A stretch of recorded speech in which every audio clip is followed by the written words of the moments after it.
안녕하세요. 오늘은 롯데카드 해킹과 코스피 3,500 돌파 파월 충격 발언에 대한 내용을 알려드릴까 합니다. 먼저 롯데카드 297만 명 해킹 충격에 대해 알아볼까요? 무려 297만 명, 3명 중 1명이 피해본 초대형 해킹 사건이 터졌습니다. 왜 이렇게 커졌는지, 그리고 우리한테 어떤 의미가 있는지 정리해 보겠습니다. 이번 사건은 7월 온라인 결제 서버에서 시작됐습니다.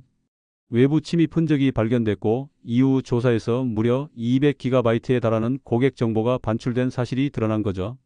피해 규모는 297만 명, 전체 회원의 3분의 1에 해당합니다. 특히 28만 명은 카드번호, 비밀번호, 유효기간, CVC, 주민등록번호까지 통째로 유출됐습니다. 해킹은 7월 14일 발생했지만 회사가 처음 인지한 건 26일, 12일 동안 몰랐다는 얘기죠. 심지어 31일에는 17GB 반출 흔적이 추가로 발견됐지만 당시에는 개인정보 유출 여부를 파악하지 못했습니다. 이후 금감원과 금융보안원이 현장 검사에 들어가면서 진짜 규모가 드러납니다. 최대 200GB 데이터 반출. 금융당국은 롯데카드 보안 투자가 소홀했다고 지적했는데요. 실제로 보안 지출은 2021년 대비 15% 이상 줄어든 상태였습니다. 신용평가사 분석에 따르면 과징금만 최대 800억 원에 이를 수 있는데 이건 올해 상반기 영업이익 590억 원을 넘어서는 금액입니다. 문제는 돈만이 아니에요. 고객 신뢰가 완전히 흔들렸다는 겁니다. 롯데카드가 부정 사용 시 전액 보상을 약속하고 무이자 할부 연회비, 면제카드 재발급 지원책을 내놨지만 이미 2014년 카드 3사 유출 사태를 떠올린 사람들은 불안해합니다. 게다가 롯데카드 매각 작업도 난항이 불가피합니다.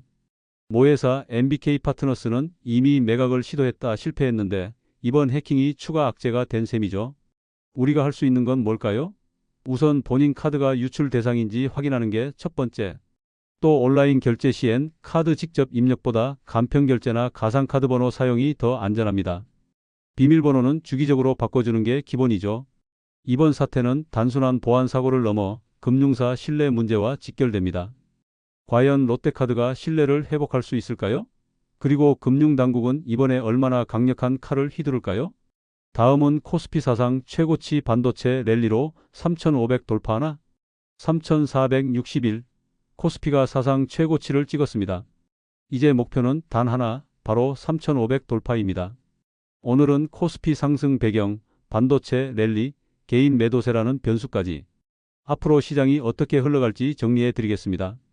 18일 코스피는 3,461.30으로 마감하며 이틀 전 기록을 넘겼습니다.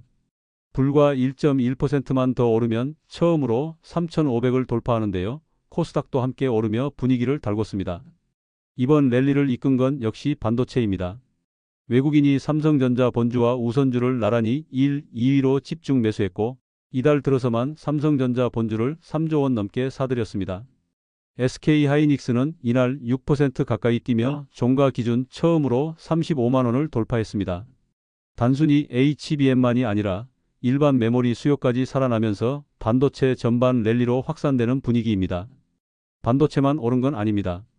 포스코 퓨처엠, LG에너지솔루션, 삼성 SDI 같은 2차 전지도 반등했고 네이버 카카오 같은 인터넷주도 오랜만에 웃었습니다.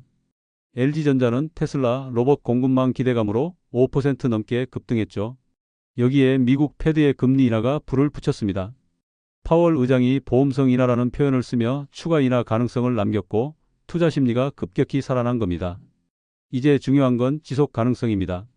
외국인과 기관이 쌍끌이 매수에 나섰지만 개인 투자자는 이달에만 9조 8천억 원을 순매도했습니다. 결국 개인의 차익 실현 물량이 언제까지 이어질지가 변수죠. 또 연말에는 국내 정책 변화도 증시에 영향을 줄 겁니다. 배당소득 분리과세 세율 인하가 현실화되면 금융주 지주사 등이 수혜를 보면서 추가 상승 동력이 될 수 있습니다. 지금 상황에서 투자자들이 할 수 있는 건 두 가지입니다. 첫째, 단기 차익보다는 장기적 흐름을 보면서 반도체 2차 전지 같은 구조적 성장 업종을 지켜보는 것.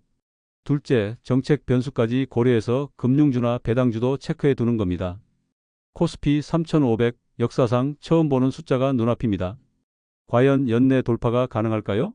그리고 이번 랠리가 찻잔 속 태풍일지 아니면 새로운 대세장의 시작일지 앞으로가 더 기대됩니다. 마지막은 파월 충격 발언. 파월이 드디어 말을 바꿨습니다. 고용 둔화, 이제 잠재적 위험이 아니라 현실 리스크라고요. 그리고 시장은 올해 안에 2번 더 금리 인하를 확신하고 있습니다. 오늘은 연준이 왜 입장을 바꿨는지, 미국 고용 물가 상황은 어떤지, 그리고 연내 2차례 금리 인하가 실제로 가능할지 정리해 드리겠습니다. 이번 9월 FOMC에서 연준은 9개월 만에 기준금리를 0.25%포인트 내렸습니다. 공식 설명은 경기 부양이 아니라 리스크 대응이었는데요. 그 배경엔 고용시장에 뚜렷한 둔화가 있었습니다. 그동안 연준은 고용시장은 견조하다는 표현을 고수했지만 이번 성명에서 이 문구가 빠졌습니다. 미 노동부 발표에 따르면 8월 신규 비농업 고용은 2만 2천 명 증가, 예상치 7만 5천 명보다 훨씬 적었습니다. 게다가 67월 수치도 하향 조정됐죠. 파월 의장은 노동시장이 역동성을 잃었다고 진단하며 노동 공급과 수요가 동시에 줄고 있다는 드문 현상을 지적했습니다. 배경에는 이민 정책이 있다고 덧붙였죠. 그렇다면 물가는 어떨까요? 아직 2% 목표에는 못 미칩니다. 8월 개인 소비 지출 PCE 물가는 2.7% 상승, 근원 PCE는 2.9% 올랐습니다. 오히려 연초보다 높은 수준입니다. 파월은 서비스 물가는 안정되고 있지만 관세 정책 때문에 일부 상품 가격이 오른다고 설명했습니다. 일시적일 가능성이 크다고 했지만 장기화되면 인플레이션 압력이 될 수도 있다고 경고했죠. 시장 관심은 그럼 앞으로 몇 번 더 내리느냐입니다. FOMC 점도표에 따르면 2025년 말 기준금리 예상치는 3.6%, 지난 6월 전망치보다 0.3%포인트 낮아졌습니다. 즉 10월과 12월에 각각 0.25%포인트씩 2차례 추가 인하 가능성이 크다는 뜻이죠. 실제로 CME 패드워치에서는 10월 인하 확률 87%, 12월 인하 확률 81%를 반영하고 있습니다. 여기서 투자자들이 봐야 할 포인트는 2가지입니다. 첫째, 연준이 경기 침체 때문에 내린 게 아니라 고용 리스크 관리 차원에서 움직였다는 점. 금리 인하가 경기 과열을 부추기지 않을 수도 있다는 겁니다. 둘째, 인플레이션은 여전히 안심할 단계가 아니라는 점. 관세 변수 같은 외부 충격이 이어지면 다시 긴축 기조로 선회할 가능성도 있습니다. 결국 핵심은 속도입니다. 연준이 점진적 인하를 택할지 경기 충격을 막기 위해 더 빠른 인하를 선택할지가 시장의 방향을 결정하게 될 겁니다. 연내 2번 정말 가능할까요? 도움이 되셨다면 구독과 좋아요 눌러주세요.